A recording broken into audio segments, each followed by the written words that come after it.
Hello बच्चों, today we will study energies of orbitals.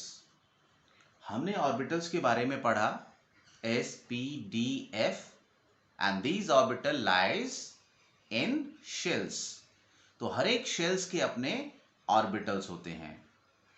अगर हम बच्चों एनर्जी ऑर्डर हाइड्रोजन एटम के लिए स्टडी करें, क्योंकि इसमें सिर्फ एक इलेक्ट्रॉन होता है, तो इस केस में जो एनर्जी है सिर्फ डिपेंड करती है एन पर, प्रिंसिपल क्वांटम नंबर पर। यानी चाहे ऑर्बिटल हमारा कोई भी हो, जब एन कम होगा तो एनर्जी कम होगी, एन जितना ज्यादा होगा एनर्जी ज्यादा होगी। The electron which moves from lower level to higher level still has the sole electron. Its energy does not get affected by any other because no other electron is present, no other electronic repulsion is there. Therefore energy अगर हम देखें 1s की, अगर सबसे कम है, उसके बाद बच्चों 2s, अब 2s के बाद इसके अंदर p भी होता है, but the energy of p is again equal to S। उसके बाद बच्चों थर्ड शेल में S भी होता है, P भी होता है, D भी होता है, and this way we can analyse the energy order. But energy order multi electron atoms में सिर्फ N पर डिपेंड नहीं करता। यहां पर क्या था? Depends on only the value of n, but in this case it depends on n and l. ये क्या है बच्चों? This is angular momentum quantum number या सब्सिडियरी क्वांटम नंबर। एक और नाम लिया इसे हमने एजीम्यूथल क्वांटम नंबर। किस तरीके से बच्चों एनर्जी इफेक्टेड होती है? अगर कोई भी इलेक्ट्रॉन न्यूक्लियस के नजदीक जाता है, there will be attraction and this attraction releases energy and thus this electron comes in the lowermost energy state. Hydrogen atom में इलेक्ट्रॉन अगर फर्स्ट शेल में है तो हम उसको कहेंगे कि ये हमारा ग्राउंड स्टेट में है, और अगर हम उसको एनर्जी दें, the electron if shifts in some higher shell, तो that energy state of the electron will be called as excited state. तो इलेक्ट्रॉन सबसे ज्यादा स्टेबल कब होगा? जब वो लोअर मोस्ट एनर्जी में होगा, यानी ग्राउंड स्टेट में होगा। किसी भी एटम के लिए अगर हम ये एक हमने शेल ले लिया, electrons s p d f किसी में भी हो सकते हैं। पेनिट्रेशन इफेक्ट ऑर्बिटल का ये है, एक पर्टिकुलर शेल के लिए s ऑर्बिटल के इलेक्ट्रॉन्स ज्यादा क्लोज होते हैं न्यूक्लियस के, p के थोड़ा दूर होते हैं, d के और दूर, f के सबसे ज्यादा दूर। सो this is the order of penetration of orbitals. S greater than P greater than D greater than F। इसका मतलब ये हुआ कि S ऑर्बिटल का इलेक्ट्रॉन न्यूक्लियस से स्ट्रांगली अट्रैक्ट होगा, और जबकि सेम शेल का F ऑर्बिटल के इलेक्ट्रॉन्स वीकली होल्ड होंगे। तो ज्यादा अट्रैक्शन में ज्यादा एनर्जी निकलेगी। More close the electron towards the nucleus, lower will be it's energy.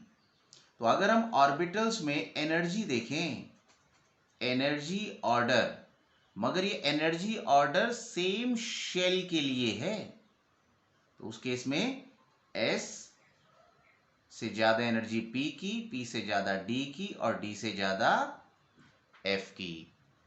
It means अगर हम 2s और 2p में देखें तो किसकी एनर्जी ज्यादा होगी? 2p की। 3s 3p 3d में 3s से ज्यादा 3p, 3p से ज्यादा 3d। अगर 4 है, 4s 4p 4d 4f। तो जैसे जैसे बच्चों s से p, p से d, d से f में जाएंगे, एनर्जी बढ़ती चली जाएगी। इट मीन्स कि जो एनर्जी है मल्टी इलेक्ट्रॉन्स एटम में, that depends on the value of n and l।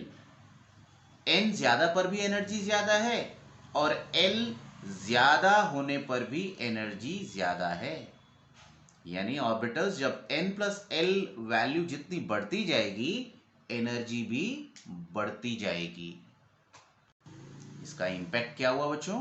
इसका इंपैक्ट ये हुआ, चाहे शेल सेम क्यों ना हो, जैसे 4s है तो फोर्थ शेल में भी एनर्जी लेवल बन जाएंगे, 4s 4p 4d 4f।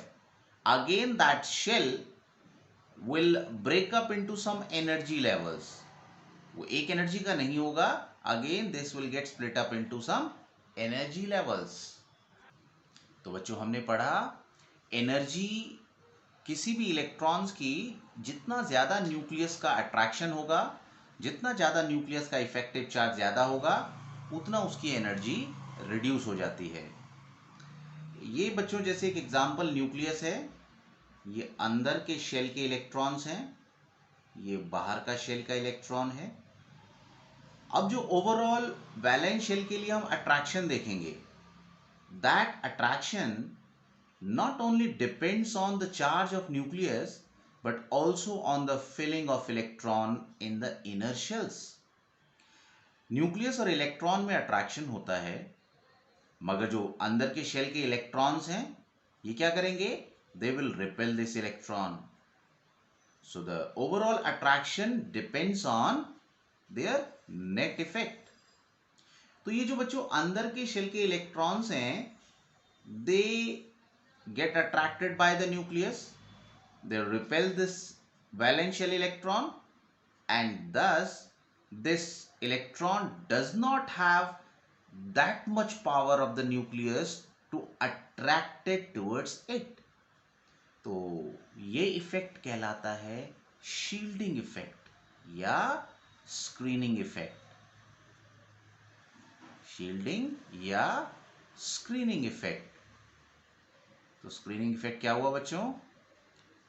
जो बाहर के शेल का इलेक्ट्रॉन है, इसकी अट्रैक्शन जो एबिलिटी है towards the nucleus, that get reduced due to the electron which are filled inside.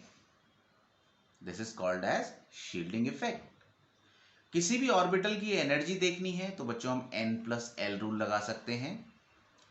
Orbitals having greater value of n plus l will be of higher energy and vice versa। जिसका n plus l कम होगा उसकी energy भी कम होगी।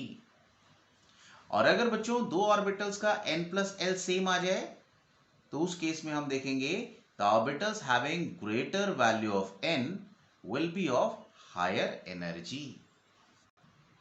For example energy अगर compare करनी है 3s और 4d की, इनका बच्चों n प्लस एल देख लेते हैं। n is 3, l is 0,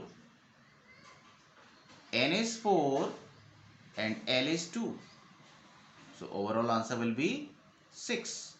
तो 4d की एनर्जी 3s से ज्यादा होगी। 2p की और 3d की एनर्जी कंपेयर करें तो n प्लस एल आया बच्चों 2 प्लस 1 यानी 3, और बच्चों यहाँ पर 3d के अंदर n प्लस एल क्या आया? 3 प्लस 2 दैट इज 5।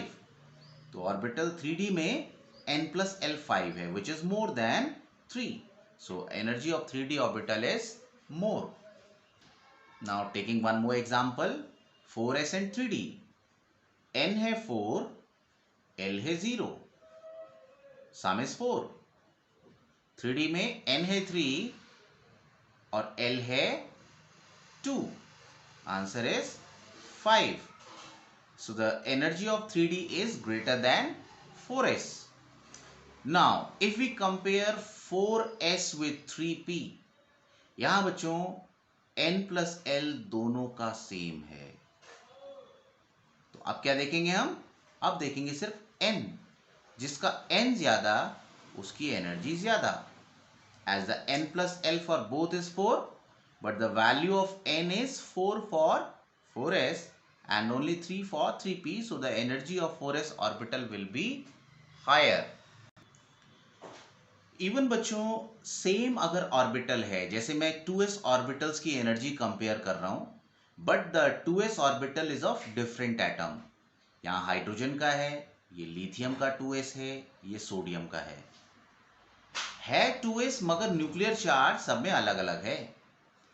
यहां पर बच्चों सबसे ज्यादा एटॉमिक नंबर सोडियम का है 11 पॉजिटिव, तो ये 2s का इलेक्ट्रॉन स्ट्रांगली अट्रैक्ट होगा. और ये बच्चों इसका एटॉमिक नंबर 3, अट्रैक्शन वीकर, और यहाँ वीकेस्ट. तो बच्चों जहां अट्रैक्शन ज्यादा होगा that orbital will get lower in energy.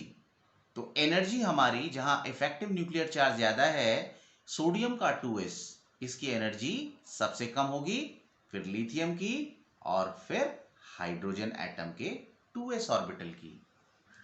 तो बच्चों फर्स्ट रूल है हमारा, इलेक्ट्रॉन्स जब हम एटम के अंदर भरते हैं तो कुछ रूल्स फॉलो करने पड़ते हैं. तो पहला बच्चों aufbau principle. According to this principle, electron fills in various orbitals in increasing order of energy.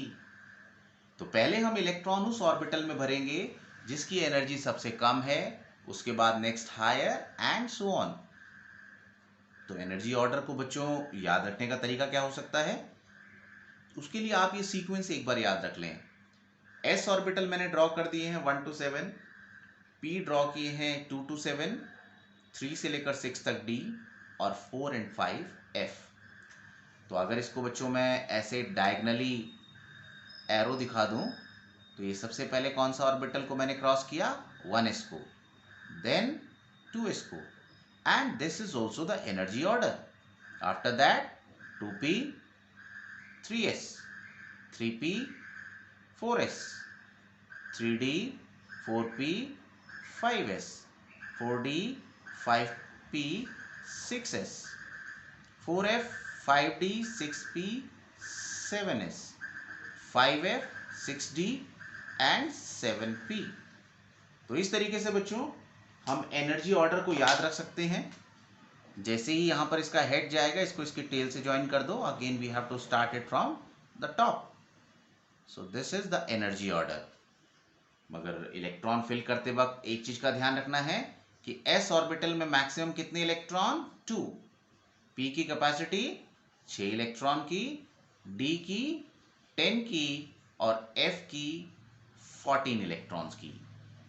Now the next rule to fill the electron is, second rule है बच्चों, जब भी हमें इक्वल एनर्जी ऑर्बिटल में इलेक्ट्रॉन्स फिल करने हैं तो हम अप्लाई करेंगे Hund's rule of maximum multiplicity.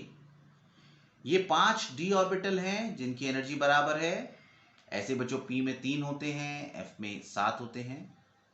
इनमें जब भी हम इलेक्ट्रॉन्स भरेंगे तो पहले इलेक्ट्रॉन सिंगल सिंगल भरेंगे, और सारे सिंगल इलेक्ट्रॉन्स की स्पिन एक ही डायरेक्शन में होगी, और उसके बाद पेयरिंग शुरू करेंगे, but the paired electron will be of the opposite spin.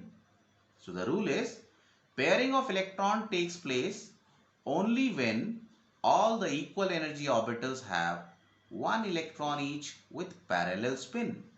यानी ये माना हमें इलेक्ट्रॉन भरने हैं तो ये पहले सिंगल सिंगल भरते जाएंगे.